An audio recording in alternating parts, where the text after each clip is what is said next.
بسم اللہ الرحمن الرحیم۔ دوستوں، ملا محمد عمر مجاہد کی تاریخ کی دوسری پارٹ میں جہاں ہم نے روک دیا تھا کہ ملا عمر نے کیسے کیسے جنگیں کی روس کے خلاف اور کیسے اس کی آنکھ شہید ہو گئی، تو آج کی اس ویڈیو میں وہیں سے شروع کریں گے۔ اور آج کی اس ویڈیو میں ہم یہ جانیں گے کہ روس کے نکلنے کے بعد افغانستان میں کیا شروع ہو گیا،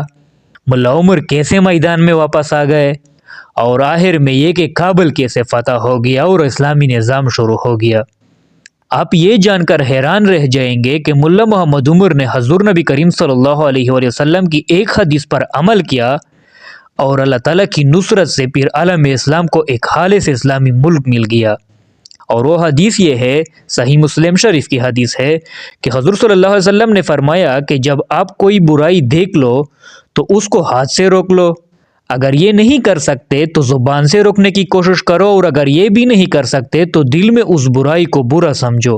اور یہ ایمان کا آخری درجہ ہے۔ تو ملا عمر نے برائی کو ہاتھ سے روکنے کی کوشش کی اور اللہ تعالیٰ کی فضل سے وہ کوشش کامیاب ہو گئی۔ تو ویڈیو کو ابھی سے لائک کر دو اور چلیے شروع کرتے ہیں آج کی ہماری ویڈیو۔ پچھلی ویڈیو میں جہاں ہم نے روکا تھا کہ ملا عمر کی آنکھ شہید ہو گئی اور علاج کے لیے کوئٹہ پاکستان چلے گئے، تو وہاں سے آنے کے بعد ملا عمر نے شادی کر لی۔ پھر جب واپس مرکز چلے گئے تو وہاں ایسا کچھ بھی خاص نہیں تھا۔ روس تو نکل گیا تھا، مگر جن کو حکومت دے رکھی تھی وہ بھی ان کے پالے ہوئے لوگ تھے۔ آس پاس کے چھوٹے علاقوں اور شہروں میں مجاہدین نے قبضہ کر لیا تھا، مگر وہ وہی مجاہدین نہیں تھے جو روس کے خلاف لڑ رہے تھے، بلکہ نشائیہ اور بدکار لوگ تھے جو مجاہدین کے لباس میں لوٹ مار کے لیے نکل آئے تھے، اور ان کو حکومت کی طرف سے سپورٹ بھی حاصل تھا۔ تو ایسے میں ملا عمر اور ان کے ساتھیوں جو کہ تقریباً 20 سے 25 لوگ تھے، وہ وہاں اسی مسجد میں واپس آ گئے جس میں ملا عمر کی آنکھ شہید ہو گئی تھی، اور وہاں مسجد سے مدرسہ بنایا اور درس و تدریس کا کام شروع کیا، اور اپنے اسلحے مدرسے کے ایک سائیڈ میں زمین میں دفنا دی۔ اب ملا عمر اس درس و تدریس سے نکلے گا، 3 بڑی جنگیں لڑے گا، کندہار کی جنگ، ہرات کی جنگ اور کابل کی جنگ، اور درمیان میں جلال الدین حقانی بھی شامل ہوں گے۔ مگر ترتیب سے شروع کرتے ہیں کہ پہلے افغانستان میں چل کیا رہا تھا۔ روس کے نکلنے کے بعد کچھ پارٹیوں نے افغانستان کو تقسیم کر دیا۔ لغمان، لوگر، میدان وردک پر گلبدین حکمتیار نے قبضہ کر لیا، پروان، کپیسا، تخار، بدخشان پر برہان الدین ربانی، شبرغان، مزار شریف، سرپل، فریاب وغیرہ پر عبدالرشید دوستم، اور یہ دوستم وہ انسانوں کی شکل میں جانور ہے جس نے 2001 میں دشت لیلہ میں ہزاروں مجاہدینوں کو زندہ دفنا دیا تھا۔ خیر، اس پر کبھی تفصیل سے بات کریں گے۔ اور اس طرح یہ باقی جو صوبے اور علاقے ہیں، ان پر احمد شاہ مسعود، اسماعیل خان، حاجی قدیر اور سید منصور ندری قبضہ کر کے بیٹھ گئے۔ اب ایک تو حکومت پر قبضہ کرنے کی سول وار شروع ہو گئی، اور دوسری ان لوگوں کو جو بھی کچھ ملتا تھا اس کو بیچ دیتے تھے۔ جس کے علاقے میں بھی ہیلی کاپٹرز، ٹینک وغیرہ جو بھی کچھ تھا، ان کو پڑوسی ملکوں میں کباڑ پر بیچ دی۔ ملا عمر اور ملا نیک محمد نے جو ٹینک مارے تھے روسیوں کے خلاف، جس کا میں نے دوسری پارٹ میں بتایا بھی تھا کہ ملا عبدالغنی برادر کہتے ہیں کہ ہم ان کو گن نہیں سکتے تھے، ان کو پہلے بموں سے توڑ دی اور پھر سب کو پڑوسی ملکوں میں بیچ دی۔ دوسری طرف یہی صرف نہیں تھا، بلکہ ہر ایک راستے میں ان لوگوں نے ناکہ بندیاں کر دی، اور جب بھی کوئی ان راستوں سے گزرتا تو ان سے پیسے لوٹ لیتے تھے، اور جن کے پاس پیسے نہیں ہوتے تھے تو ان کو بے عزت کرتے، ان کو بند کر کے ان پر ظلم کرتے تھے، عورتوں کو بے پردہ کرتے اور ان کی زبردستی عزتیں لوٹتے تھے، اور بچوں کے ساتھ لواطت کرتے تھے۔ اور یہ ساری باتیں ملا عمر کو مدرسے تک ہر روز پہنچتی تھی۔ ایک دن ملا عمر کے دوست اور مدرسے کے شاگرد ملا سعداللہ بتا رہا تھا کہ ایک دن میں اور ملا عبدالغنی برادر کندہار شہر جا رہے تھے، ہم گاڑی کے چھت پر بیٹھے تھے، پشمول پٹک پر ہماری گاڑی روک دی، اور اس آدمی نے جو پٹک پر بیٹھا تھا انہوں نے ڈرائیور کو بہت گالیاں دی، اس کو تپڑ مارے اور بے عزت کیا۔ تو ملا سعداللہ بتا رہا تھا کہ میں نے جب برادر صاحب کو دیکھا تو ان کے آنکھوں میں آنسو تھے۔ میں نے ان سے پوچھا کہ کیا ہوا؟ تو برادر صاحب نے کہا کہ ہم نے روسیوں کے خلاف جو جہاد کیا، جو قربانیاں دی، کیا وہ ضائع ہو گئی؟ اب ایک دن ملا عمر اور باقی مدرسے کے طلباء مدرسے میں بیٹھے تھے کہ ایک آدمی بھاگتا ہوا گھوم رہا تھا۔ ملا عمر نے آواز دی کہ ادھر آؤ، جب وہ آیا تو ان سے پوچھا کہ کیا ہوا، کیوں بھاگ رہے ہو؟ تو اس نے جواب دیا کہ میں ہرات سے ہوں، اپنی امی کو علاج کے لیے پاکستان لے کر گیا تھا، واپسی میں ان لوگوں نے مجھے بندی بنا دیا، 8 دنوں تک ان کے پاس بند رہا، اور ان 8 دنوں میں ایک بھی دن ایسا نہیں گزرا جس میں ان لوگوں نے زبردستی غیر عورتوں سے زنا نہ کیا ہو اور ان کو مارا نہ ہو۔ اب میں ان سے بھاگ رہا ہوں مگر کچھ سمجھ نہیں آ رہا۔ مدرسے کے طلباء نے ان کو پانی پلائی اور رخصت کروایا، مگر ملا عمر یہ سب کچھ دیکھ کر بہت زیادہ پریشان تھا کہ یا اللہ اب کیا کروں۔ پھر ایک دن ملا عمر کے مدرسے میں ایک طالب علم نے خواب دیکھا کہ ایک بم پڑ جاتا ہے، ہمارے دفنائے ہوئے اسلحے باہر پھینک دیتا ہے اور پھر سورج کی روشنی آ جاتی ہے اور وہ اسلحے سب کو دکھ جاتے ہیں۔ مدرسے کے باقی طلباء تو اس خواب کو ایک عام سا خواب سمجھ کر مذاق کرنے لگے، مگر جب یہ خواب اس طالب علم نے اس وقت کے مشہور درویش مولوی موسیٰ جان کو سنائی تو انہوں نے تعبیر میں یہ کہا کہ اب انشاءاللہ انہی دفنائے ہوئے اسلحوں سے افغانستان میں روشنی آئے گی، اور ماشاءاللہ پھر وہی ہوا کہ ان ظلم اور طریقوں کو پھر ہمیشہ کے لیے انہی اسلحوں سے انصاف اور روشنی میں تبدیل کر دی۔ ابھی تک آپ کو پتہ چل گیا ہوگا کہ افغانستان میں چل کیا رہا تھا کہ ایک طرف خون خرابہ اور دوسری طرف لوٹ مار، تو اب بات کرتے ہیں کہ ملا عمر کیسے میدان میں آ گئے۔ تو یہ ملک میں چلتی ہوئی مظالم سے ہر روز ملا عمر باخبر تو رہتا تھا اور بہت زیادہ اس کے لیے فکر مند تھا، تو اس کے بعد انہوں نے اپنے مدرسے کے علماء سے مشورہ کیا کہ جب تک ہم میں سے کوئی میدان میں آئے گا نہیں تب تک تو اللہ تعالیٰ بھی ایسے ہی میں مدد نہیں کرتا اور یہ مظالم ایسے ہی جاری رہیں گے، تو ہمیں ایک تنظیم بنانے کی ضرورت ہے، جس کے لیے وہ دفنائے ہوئے اسلحے باہر نکال دی۔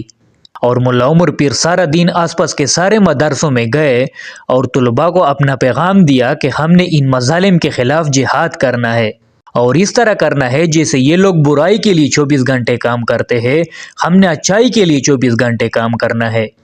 اور یہ 1 یا 2 دن یا مہینوں کا کام بھی نہیں ہے، اور اس میں شاید شہادت بھی آ سکتی ہے، مگر انشاءاللہ اس کے بعد امن، اسلام اور شریعت کی فضا قائم ہوگی۔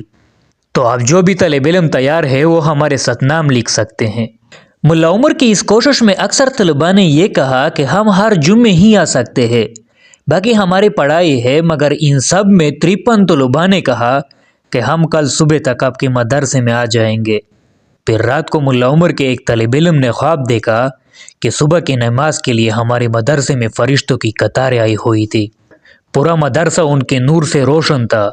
اور جب یہ خواب ایک دوسرے استاد مولوی عبد الرحمن کے ذریعے ملا عمر تک پہنچی تو ملا عمر مسکرا گئے اور الحمد پڑھا کہ انشاءاللہ اللہ تعالیٰ کی مدد اور نصرت ہمارے ساتھ ہے، اور صبح ہونے سے پہلے وہ 53 طلباء ملا عمر کے مدرسے میں پہنچ گئے، اور پھر آپ دیکھو گے کہ کیسے یہ 53 طلباء 53,000 مجاہدین میں تبدیل ہو گئے۔ اب ملا عمر کے پاس جو اسلحہ تھا یہ لوگ ان کے 3 گنا یا 4 گنا زیادہ تھے، تو حاجی بشار ایک کمانڈان تھا، پیسے والا تھا، انہوں نے سب کے لیے بندوقیں، 3 کلاشنکوف، ایک راکٹ اور ایک مشین گن خرید کے دے دی، اور آگے ضرورت کے لیے نقد پیسے بھی دے دی۔ اب صبح سے ملا عمر ان طلباء کے ساتھ نکل آئے اور آس پاس کے بنائے ہوئے ناکہ بندیاں ختم کر دی۔ جو سختیاں کر رہے تھے ان کے ساتھ ملا عمر بھی تھوڑا سخت ہوا، مگر اپنے آس پاس کے علاقے آزاد کرا دی۔ پھر کندہار شہر کی طرف نکل گئے، اور جب ان کو بچھائے ہوئے زنجیروں کو سمیٹنے کے لیے بول دیا تو وہ غصہ ہو گئے، اور ان کے ساتھ 2 دنوں تک لڑائی کیا، اور آخر میں ملا عمر کو فتح ہوئی۔ اور جب یہ کندہار ان مظالم کے ہاتھوں سے چھوٹ گیا تو یہ بات ریڈیو میں بھی چلائی گئی، جس سے بہت سے لوگ ملا عمر کی تنظیم میں شامل ہونے لگ گئے، اور اب یہ طالبان آس پاس کے علاقوں میں جانے لگے اور ناکہ بندیاں ختم کرنے لگے۔ اور پھر جب ملا عمر نے ہرات فتح کرنے کا مشورہ دیا تو کابل سے اسماعیل خان نے ملا عمر کی اس تحریک کو ختم کرنے کے لیے 25,000 فوجی دستے بھیجے، جس کو ہلمند میں اتار دی۔ طالبان ان کے ساتھ لڑتے رہے اور لڑائی میں اس فوج کے کمانڈر علاؤالدین خان کو بہت زیادہ زخمی کیا، جس سے فوج میں ایک ڈر پیدا ہو گیا اور پیچھے ہٹنے کا ارادہ کیا، جس میں طالبان نے پھر بہت کو زندہ پکڑا، بہت سے تسلیم ہو گئے، اور ان کے اسلحوں سے ملا عمر کی تنظیم کو ایک قوت ملی۔ جب ملا عمر کے فرمان پر ان قیدیوں کو ایسے ہی رہا کیا تو وہ بھی بڑے متاثر ہوئے اور طالبان میں شمولیت کی خواہش کی، جس سے دشمن کمزور ہوتا گیا۔ اور پھر یہ جنگ تقریباً 8 مہینوں تک رہا، جس میں ملا عمر کا کمانڈر اور ایک بہادر جنگجو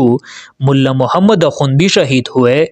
مگر آخر میں اللہ تعالیٰ نے ملا عمر کو فتح دی، جس سے پھر باہر ملکوں میں بھی ملا عمر کی تنظیم کی شہرت پھیل گئی۔ ملا خیر اللہ خیر خواہ جو ابھی بھی حکومت میں ہے، وہ کہتا ہے کہ ہم کوئٹہ پاکستان میں مدرسے میں تھے، جب ہمیں پتہ چلا تو مدرسے سے 370 طلباء ہم تیار ہوئے اور ملا عمر کے ہاتھ کی بیعت کرنے آ گئے۔ شیخ شہاب الدین دلاور جو ابھی پیٹرولیم کے وزیر ہے، وہ کہتے ہیں کہ ہم پشاور میں پڑھ رہے تھے اور وہاں سے پھر 400 طلباء تیار ہوئے اور جہاد کے لیے آ گئے۔ تو ایسے ایسے یہ تنظیم بڑھتا رہا، ہر روز نئے نئے علاقے فتح کر رہے تھے، اور ایسے ہی میں طالبان اور ملا عمر نے کابل فتح کرنے کا ارادہ کیا۔ اب یہ تھوڑا زیادہ مشکل تھا، کیونکہ جو دستم، مسعود اور حکمت یار آپس میں لڑ رہے تھے، وہ اب سب مل کر ملا عمر کے خلاف لڑنے لگ گئے۔ حالانکہ احمد شاہ مسعود نے اس سے پہلے میدان وردک میں ملا عمر سے ملاقات کی تھی، اور ملا عمر نے سمجھایا تھا کہ ہم افغانستان میں 4 چیزیں چاہتے ہیں۔ پہلے یہ زنجیرہ اور نقابندیاں ختم کرنا ہے، دوسرا افغانستان میں ایک اسلامی نظام لانا ہے، تیسرا حکومتی اداروں سے روسیوں کا اثر ختم کرنا ہے، اور چوتھا ملک سے شر و فساد ختم کرنا ہے۔ تو اس وقت تو احمد شاہ منافقت سے مان گیا تھا، مگر جب طالبان اسی مقصود کے ساتھ کابل گھسنے لگے تو سب سے پہلا حملہ ان کے فوج نے طالبان پر کیا اور بہت سے شہید کر دیے۔ اب کابل کی اس جنگ کے دوران جلال الدین حقانی بھی ملا عمر کے ساتھ شامل ہو گیا، جس کے حقانی نیٹ ورک نے ملا عمر کو اور مضبوط کر دیا، اور طالبان تو اب تقریباً زیادہ تر افغانستان میں پھیل چکے تھے، تو باقی بھی آ گئے اور احمد شاہ کے ساتھ لڑائی کرنے لگے۔ اب احمد شاہ پنجشیر میں تھا، تو جو طالبان مزار شریف میں تھے ان کا آنا جانا سلنگ ٹنل سے ہوتا تھا، تو ان کا رابطہ ختم کرنے کے لیے مسعود نے یہ ٹنل توڑ دی، جس کو میں نے سلنگ ٹنل کی ویڈیو میں بھی بتایا تھا۔ لیکن پھر ملا عمر خود ان مجاہدین کے لیے راستہ بنانے کے لیے یہاں کم کرنے لگ گئے، اور تقریباً 1.5 سال کی جنگ کے بعد یہ دوستم، مسعود وغیرہ بھاگ گئے، اور ملا عمر کے بہت سے بہادر جنگجو بھی شہید ہو گئے، جیسے ملا برجان اخند وغیرہ، جنہوں نے افغانستان کے بہت سے علاقے فتح کیے تھے، مگر آخر میں افغانستان پر اسلام کا جھنڈا لہرایا گیا، امن کی ہواؤں کو آنے دیا اور خوشیوں کے دروازے کھول دی۔ اب اس ویڈیو میں بہت کچھ میں نے جان بوجھ کر چھوڑ دی ہے، کیونکہ اس سے ویڈیو زیادہ لمبی ہو جاتا کہ ہر ایک صوبہ کیسے فتح ہوا، مگر اس کا میرے خیال میں اتنا ضرورت نہیں تھا۔ تو آج کی اس ویڈیو میں بس اتنا ہی۔ اگلی ویڈیو میں یہ بتاؤں گا کہ کیسے کیسے اسلامی قوانین پھر لاگو ہو گئی، اسامہ کیسے افغانستان آیا اور ملا عمر نے کیسی حکومت کی۔ اور اگر یہ ویڈیو اچھی لگی ہو تو لائک اور شیئر کر دے، اور ہماری حوصلہ افزائی کے لیے چینل کو سبسکرائب کر دے، اور خوش و آباد رہے۔ شکریہ۔